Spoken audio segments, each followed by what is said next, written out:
আসসালামু আলাইকুম ওয়া রাহমাতুল্লাহি ওয়া বারাকাতুহু।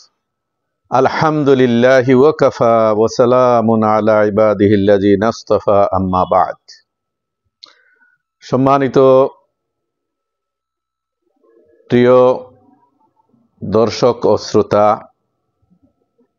বর্তমানে সন্তোষ শর্মা সাহেব জামাতে ইসলামীর একটি সমাবেশে অংশগ্রহণ করেছিলেন। তিনি আমন্ত্রিত মেহমান ছিলেন এবং নিকট অতীতে একটি সমাবেশে তিনি বলেছেন, জামাতে ইসলামী বা কোনো ইসলামী দল সংখ্যালঘুদের উপরে নির্যাতন করেনি। তিনি অপকটে এই মহাসত্য প্রকাশ করেছেন। এটা মুসলমানদের পক্ষে একটা রেকর্ড, এবং যারা বাংলাদেশের মুসলমানদের বিরুদ্ধে সংখ্যালঘু নির্যাতনের অপবাদ বিশ্বব্যাপী ছড়াচ্ছে, তার দাঁত ভাঙ্গা জবাবও হয়ে গিয়েছে। তো জামাতে ইসলামী বাংলাদেশের একটি সমাবেশে তার উপস্থিতিকে কেন্দ্র করে কেউ কেউ জামাতে ইসলামীকে মুনাফিক, কেউ কেউ অকথ্য ভাষায় সমালোচনা করছেন, কেউ কেউ আবার ভূয়সী প্রশংসাও করছেন। আমি এ ব্যাপারে দু চারটি কথা কুরআনুল কারীমের সুস্পষ্ট দলিলের আলোকে আপনাদের সামনে পেশ করতে চাই। তো প্রাথমিকভাবে ভূমিকা স্বরূপ যে কথাগুলো আপনাদের সামনে পেশ করতে চাই, সে কথাগুলো হচ্ছে এই যে, বাংলাদেশের ইসলামী দলসমূহের বিরুদ্ধে দেশি বিদেশি ষড়যন্ত্র অব্যাহত রয়েছে। বাংলাদেশের ইসলামী দলসমূহকে জঙ্গি, সন্ত্রাসী, চরমপন্থী ট্যাগ লাগিয়ে দুনিয়াব্যাপী অপপ্রচার, মিথ্যাচার চালানো হচ্ছে। সংখ্যালঘু নির্যাতনের ধোঁয়া তুলে ভিত্তিহীন ও তথ্য সন্ত্রাস চালানো হচ্ছে। বাংলাদেশে দেশপ্রেমিক মুসলমানদের জাগরণকে মৌলবাদ, জঙ্গিবাদের উত্থান ঘটেছে বলে বিশ্ব জনমত বিভ্রান্ত করারও গভীর চক্রান্ত চলছে। প্রতিবেশী হিন্দুত্ববাদী দেশ আমাদের প্রিয় জন্মভূমি বাংলাদেশের বিরুদ্ধে নির্লজ্জ মিথ্যাচারে লিপ্ত রয়েছে। তাদের সংবাদ মাধ্যমগুলোও নির্লজ্জ অপবাদ, মিথ্যাচার চালিয়ে যাচ্ছে। অনেকে হিন্দু মুসলিম দাঙ্গা লাগানোর অপচেষ্টায় লিপ্ত রয়েছে এবং তারা প্রতিবেশী দেশের সামরিক হস্তক্ষেপ কামনা করছে। এহেন অবস্থায় দেশপ্রেমিক রাজনৈতিক দল জামাতে ইসলামী বাংলাদেশ জাতি, ধর্ম, দল মত নির্বিশেষে সকল বাংলাদেশি দেশপ্রেমিক নাগরিকদেরকে সাথে নিয়ে সাম্প্রদায়িক সম্প্রীতির বাংলাদেশ প্রতিষ্ঠার জন্য প্রাণান্তকর চেষ্টা চালিয়ে যাচ্ছে। দেশ, জাতি, ধর্মের কল্যাণে ও উন্নয়নে সবাইকে ঐক্যবদ্ধ করার জোর প্রচেষ্টা চালিয়ে যাচ্ছে।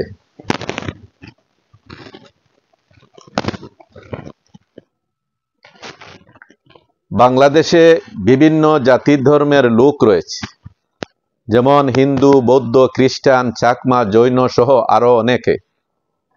জামাতে ইসলামীর নেতৃবৃন্দ হিন্দু সমাজের সাথে মতবিনিময় সভা করেছেন, খ্রিস্টান ধর্মের লোকদের সাথেও বৈঠক করেছেন, বৌদ্ধ ধর্মের মানুষের সাথেও বৈঠক করেছেন। এতে করে পারস্পরিক ভুল বুঝাবুঝি, সন্দেহ ও দূরত্ব অনেকটা কেটে গেছে, এবং এই প্রক্রিয়া অব্যাহত থাকলে ভুল বুঝাবুঝি, দূরত্ব, সন্দেহ কেটে যাবে ইনশাআল্লাহ। এতে করে একটি আদর্শ কল্যাণ সম্প্রীতির বাংলাদেশ প্রতিষ্ঠা করা সহজ হবে এবং সম্ভব হবে।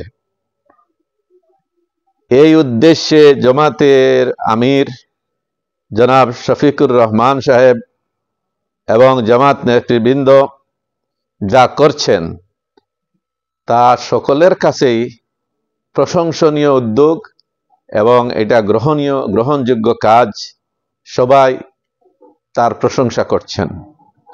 রাসূলুল্লাহ সাল্লাল্লাহু আলাইহি ওয়াসাল্লাম মদিনা মুনাওয়ারায় ইহুদি নাসারা মুশরিকদের সাথে নিয়ে ইসলামী রাষ্ট্র কায়েম করেছিলেন। বিভিন্ন সময় মুসলমান, ইহুদি, মুশরিক, বহুত্ববাদীদের বৈঠক হতো। যেমন উসামা ইবনে যায়েদ রাদিয়াল্লাহু তাআলা আনহুমা হতে বর্ণিত, আন্না রাসূলুল্লাহ সাল্লাল্লাহু আলাইহি ওয়াসাল্লাম মাররা বিমাজলিসিন ফিহি আখলাতুম মিনাল মুসলিমিন ওয়াল মুশরিকিন আবাদাতিল আওসান ওয়াল ইয়াহুদ ফাসাল্লামা আলাইহিম, রাওয়াহুল বুখারী ও মুসলিম। যে রাসূল করিম সাল্লাল্লাহু আলাইহি ওয়াসাল্লাম এক সমাবেশের নিকট দিয়ে গেলেন, যে সমাবেশের মধ্যে মুসলমান এবং বহুত্ববাদী মূর্তি পূজারী এবং ইহুদিদের সংমিশ্রণ ছিল। তিনি তাদের সবাইকে সালাম করেছেন। এই হাদিসটি ইমাম বুখারী এবং মুসলিম বর্ণনা করেছেন। সম্মানিত দর্শক ও শ্রোতা ভাইরা, বোনেরা, জনাব সন্তোষ শর্মাকে জামাতে ইসলামী তাদের সমাবেশে ডেকেছে। এটা কোনো গোপন বৈঠক ছিল না। এতে তিনি অংশগ্রহণ করে পরম সত্য কথা বলেছেন যে জামাতে ইসলামী বা কোনো ইসলামী দল সংখ্যালঘুদের উপর নির্যাতন করেনি। তার উপস্থিতি সংখ্যালঘু নির্যাতনের অপবাদের দাঁতভাঙ্গা জবাবও বটে। এতে ইসলাম ও মুসলমানদের উদারতাও প্রমাণিত হয়েছে তাকে ডাকার কারণে এবং মুসলমানদের সমাবেশে তার উপস্থিত হওয়ার কারণে। এটা নিঃসন্দেহে কোনো মুনাফিকি নয়। কোরআন এবং হাদিসে আল্লাহ এবং রাসূল সম্পর্কে এবং ইসলাম যে বিশ্বজনীন সার্বজনীন জীবন বিধান এবং পৃথিবীর সকল মানুষের কল্যাণের জন্য এসেছে, ইহপরকালীন কল্যাণের জন্য এসেছে, এটা আমরা পাই। এজন্য প্রতিটা মুসলমানকে, প্রত্যেক আলিমকে সংকীর্ণতার ঊর্ধ্বে উঠতে হবে। সুযোগ সন্ধানী ভূমিকায় থাকলে হবে না। আমরা যেমন আল্লাহ সম্পর্কে তার পরিচয় তুলে ধরি, তখন এটা বলি না যে আলহামদুলিল্লাহি রব্বিল মুসলিমিন। আমরা বলে থাকি আলহামদুলিল্লাহি রব্বিল আলামিন, যে সর্ববিধ প্রশংসা সেই আল্লাহর যিনি সমগ্র বিশ্ববাসীর প্রতিপালক। তিনি শুধু শুধু মুসলমানদের প্রতিপালক নন। আর এই আল্লাহর পরিচয়, আল্লাহর দিনের দিকে যিনি আহ্বানকারী হিসেবে আসছিলেন, বিশ্ব নবী, মানবতার নবী মুহাম্মদুর রাসূলুল্লাহ সাল্লাল্লাহু আলাইহি সাল্লাম, তিনিও শুধু শুধু রহমাতাল লিল মুসলিমিন নন, শুধু শুধু মুসলমানদের জন্য রহমত নন, তিনি হইলেন রহমাতাল লিল আলামিন, সমগ্র বিশ্ববাসীর জন্য তিনি রহমত। কুরআনুল কারীমে আল্লাহ পাক রব্বুল আলামিন এই জন্য গোটা মানব জাতিকে সম্বোধন করে বলেছেন, ইয়া আইয়ুহান নাস ইন্না খালাকনাকুম মিন যাকারিন ওয়া উনসা ওয়া জাআলনাকুম শুউবান ওয়া কাবাইলা লিতাআরাফু। হে মানব জাতি, আমরা তোমাদেরকে একটি নর এবং একটি নারী থেকে সৃষ্টি করেছি। এরপর তোমাদেরকে বিভিন্ন গোত্র সমাজ বিভক্ত করে দিয়েছি, পৃথিবীতে ছড়িয়ে দিয়েছি। লিতাআরাফু, যাতে করে তোমরা পরস্পরের সাথে পরিচিতি লাভ করতে পারো, পরস্পর পরিচয় লাভ করতে পারো। এই পরিচয়ের মধ্যে রয়েছে বসবাস করা, প্রতিবেশী হিসাবে অবস্থান করা, ব্যবসা বাণিজ্য করা, বিবাহ শাদী করা, দেশ ও জাতির উন্নয়নে, কল্যাণে ঐক্যবদ্ধ হয়ে কাজ করা। এগুলা লিতাআরাফু এর ব্যাখ্যার মধ্যে সব রয়েছে। কুরআনুল কারীমে আল্লাহ পাক রব্বুল আলামিন যিনি অন্তর্যামী, তিনি গোটা মানবতাকে জানাচ্ছেন যে লা তাস্তাবিল হাসানাতু ওয়ালা সাইয়্যিআহ ইদফা বিল্লাতি হিয়া আহসান ফাইদাল্লাযী বাইনাকা ওয়া বাইনাহু আদাওয়াতুন কাআন্নাহু ওয়ালিয়্যুন হামীম। যে সুন্দর স্বভাব আর অসুন্দর স্বভাব, সুন্দর আচরণ আর অসুন্দর আচরণ কখনোই এক সমান নয়, তার ফলাফলও এক সমান নয়। এরপরে বলছে তুমি, আল্লাহ তাআলা বলছেন তুমি পরিস্থিতি মোকাবেলা করো সর্বোত্তম পন্থায়, সুন্দর পন্থায় পরিস্থিতি মোকাবেলা করো, তাহলে তোমার এবং তার মাঝে যে শত্রুতা রয়েছে, আদাওয়াত রয়েছে, এটা দূর হয়ে যাবে এবং সে তোমার পরম বন্ধু হয়ে যাবে। সুবহানাল্লাহ, অন্তরঙ্গ বন্ধু হয়ে যাবে। এই জন্য মানুষের সাথে মানবিক ব্যবহার করতে হয়, এবং এই শত্রুর সাথেও মানবিক ব্যবহার করতে হয়। আমরা দেখেছি মুহাম্মদুর রাসূলুল্লাহ সাল্লাল্লাহু আলাইহি ওয়াসাল্লাম যখন মক্কা বিজয় করেছেন, তখন যেসব নেতৃস্থানীয় লোকদের শত্রুতার কারণে তিনি দেশ ত্যাগ করছিলেন, মক্কা ছেড়ে হিজরত করে মদিনায় গিয়েছিলেন, ওই সমস্ত নেতৃবৃন্দের নাম ধরে ধরে বললেন, সে এবং তার ঘরে যারা আশ্রয় গ্রহণ করেছে বা যারা ভীত সন্ত্রস্ত হয়ে দরজা জানালা বন্ধ করে দিয়েছে, তাদেরকে নিরাপত্তা দেয়া হলো। সুবহানাল্লাহিল আযীম। ওমান দাখালা দারা আবু সুফিয়ান ফাহুয়া আমিন। আবু সুফিয়ানের ঘরে যে আশ্রয় গ্রহণ করেছে, প্রবেশ করেছে, তাকেও নিরাপত্তা দেয়া হলো। সুবহানাল্লাহিল আযীম। এইভাবে উদারতা দেখিয়েছেন। হযরত আলী রাদিয়াল্লাহু আনহুকে যুদ্ধের ময়দানে তিনি কি করলেন, তার শত্রুপক্ষ যাদের সাথে যুদ্ধ করছেন আল্লাহর কলিমাকে বুলন্দ করার জন্য, তিনি কুস্তি দস্তাদস্তি করে তাকে নিচে ফেলে দিলেন। সে তো ওনার চেহারা মুবারকে থুথু নিক্ষেপ করলো। তিনি অগ্নিশর্মা হয়ে গেলেন, প্রতিশোধ প্রবণ হয়ে গেলেন, কিন্তু এই প্রচন্ড রাগ সত্ত্বেও তাকে ছেড়ে দিলেন, কারণ এতক্ষণ তিনি আল্লাহর সন্তুষ্টির জন্য আল্লাহর পথে যুদ্ধ করতেছিলেন। কিন্তু যখন নিজের ক্রোধ, ব্যক্তিগত ক্রোধ গ্রাজ এবং প্রতিরোধ স্পৃহা জাগ্রত হয়ে গেল, এখন এটা তো নিছক নির্বেজাল ভাবে আল্লাহর জন্য আর হচ্ছে না, নিজেই প্রতিশোধ প্রবণ হয়ে গেলেন, এজন্য তাকে ছেড়ে দিলেন। এটা ছেড়ে দেওয়ার কারণ যখন সে জিজ্ঞেস করছিল, তখন তিনি এইটা বলছিলেন, এতে করে সে ইসলাম ধর্ম গ্রহণ করেছিল। আমরা সোনারগাঁওয়ে দেখেছি ঈশা খাঁ রহমতুল্লাহ আলাইহি মানসিংহের সাথে তরবারি যুদ্ধ করছেন, হঠাৎ করে মানসিংহের তরবারির মাঝখানে ভেঙ্গে গেল। ঈশা খাঁ যুদ্ধ বন্ধ করে দিলেন।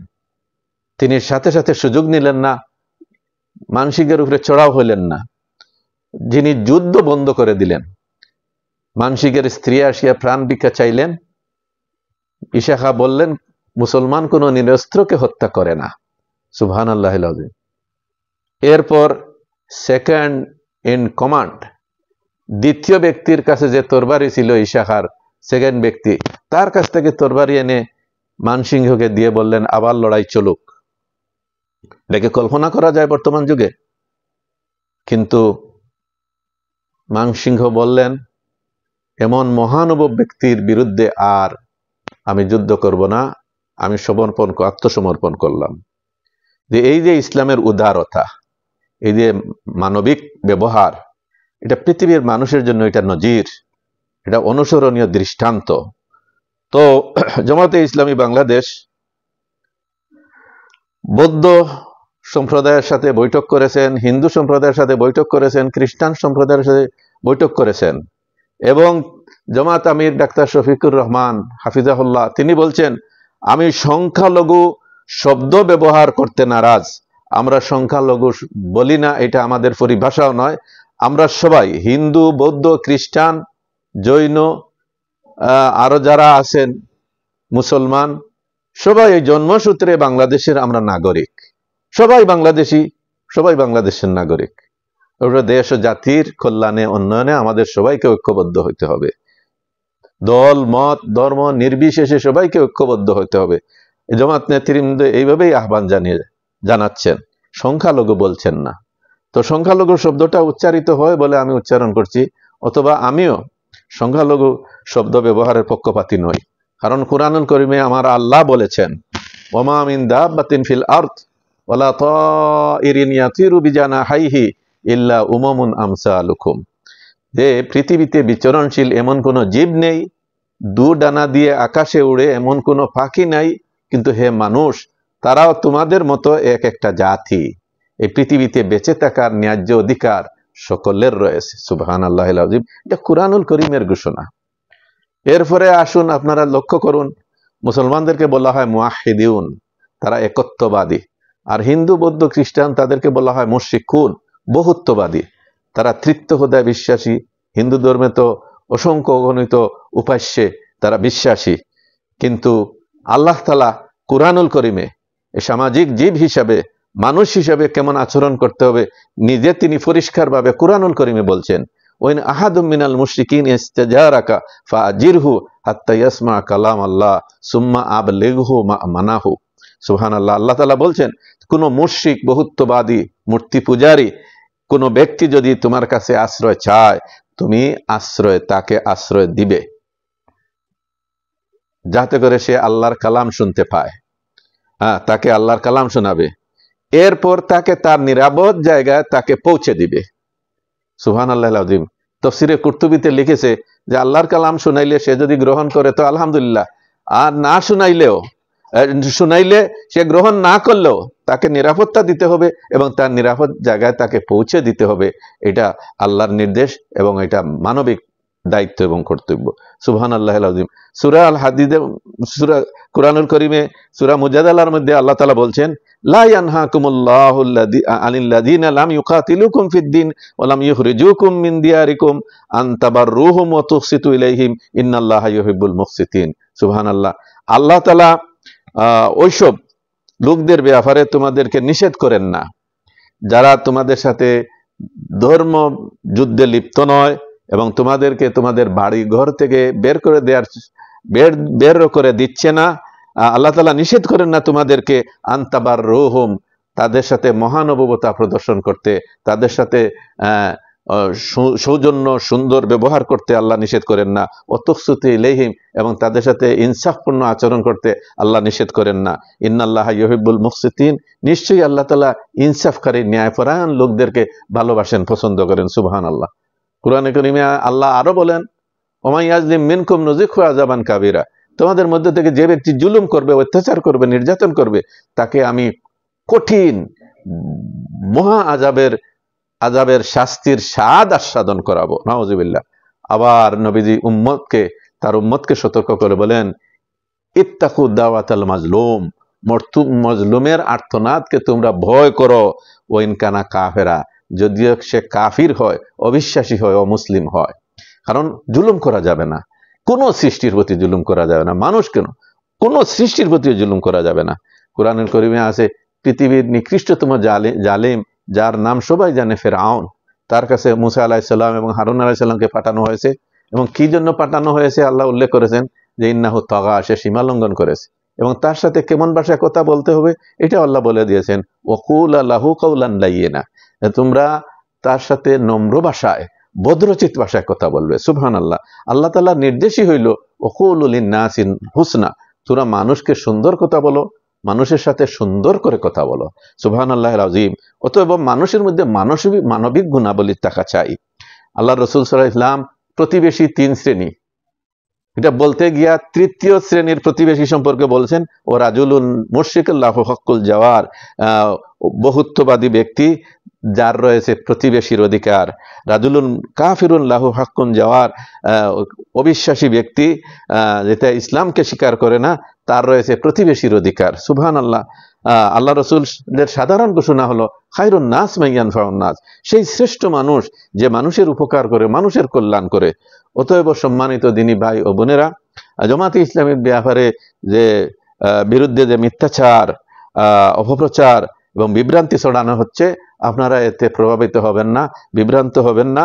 কেউ যদি জামাতে ইসলামীর সমালোচনা করতে চায়, তাহলে গঠনমূলক ভাষায়, মার্জিত ভাষায় সমালোচনা করুক, সত্যকে প্রকাশ করার জন্য সমালোচনা করুক, বিরোধিতা করুক, কল্যাণকে প্রতিষ্ঠা করার জন্য তার দুর্বলতা তুলে ধরুক, কোনো অসুবিধা নেই। কিন্তু উদ্দেশ্য প্রণোদিত সমালোচনা, বিরোধিতা, এটা কখনোই কাম্য নয়। আর বিশেষ করে আমি আপনাদের খেদমতে বলছি যে জনাব সন্তোষ শর্মাকে জামাতে ইসলামী সমাবেশে ডাকার কারণে জামাতের বিরোধিতা করা হচ্ছে, আসলে এটা ঠিক নয়। এটা কোনো গোপন বৈঠক নয়, এটা সকলের সামনেই আহ্বান করা হয়েছে, ডাকা হয়েছে, তিনি আসছেন, আলোচনা করেছেন। এর আগেও একটা সমাবেশে তিনি গুরুত্বপূর্ণ কথা রেখেছেন, এগুলা ইসলামপন্থীদের পক্ষে সাক্ষ্য। আবার সংখ্যালঘু নির্যাতনের যে অপবাদ পৃথিবীতে ছড়িয়ে দেওয়া হয়েছে, তারও দাঁত ভাঙ্গা জবাব হয়ে গেছে। অতএব খালি এই সমাবেশে সন্তোষ শর্মাকে দাওয়াত দেওয়ার কারণে উনি কালবেলার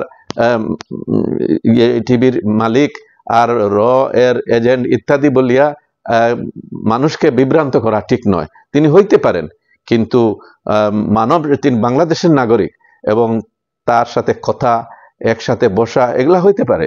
আমরা দেখি তো ইফতার মাহফিলের মধ্যে সব ধরনের পরস্পর বিরোধী চিন্তা বিশ্বাসের লোকেরাও একত্রিত হয়, মহাসমাবেশগুলোতে হয়, জানাজার নামাজে হয়, মসজিদের জমাতে হয়, বিভিন্ন রাজনৈতিক দলের মসজিদের নামাজ তো দেখলাম আওয়ামী লীগে পড়ে, বিএনপিও পড়ে, জমাতে পড়ে, জাতীয় পার্টিও পড়ে। তো এগুলা হইতে পারে। তো বাংলাদেশের নাগরিক সন্তোষ শর্মাকে দাওয়াত দেওয়া হয়েছে, তিনি আসছেন, কথা রাখছেন, অতীতেও কথা রাখছেন, একটা দলের সেক্রেটারি হিসেবে দাওয়াত পাওয়ারই কথা। দাওয়াত পাইলে জামাতে ইসলামী এই বাংলাদেশের শত্রু হয়ে যায় না, ভারতের দালাল হয়ে যায় না। যারা এইসব বলেন, এটা অতি সংকীর্ণ মন থেকে বলেন এবং মানুষকে বিভ্রান্ত করতে চাচ্ছেন, এটা কাম্য নয়। আমরা পরস্পরকে সহযোগিতা করি এবং আমরা পরস্পর থেকে দূরত্ব কেটে উঠি এবং দেশ ও জাতিকে গঠন করার জন্য একটা আদর্শ কল্যাণ রাষ্ট্র প্রতিষ্ঠা করার জন্য সবাই ঐক্যবদ্ধ হইয়া চেষ্টা করি। আল্লাহ তাআলা আমাদেরকে তৌফিক দান করুন। হাযা মা ইনদি ওয়াল ইলমু ইনদাল্লাহ। আসসালামু আলাইকুম ওয়া রাহমাতুল্লাহি ওয়া বারাকাতুহু।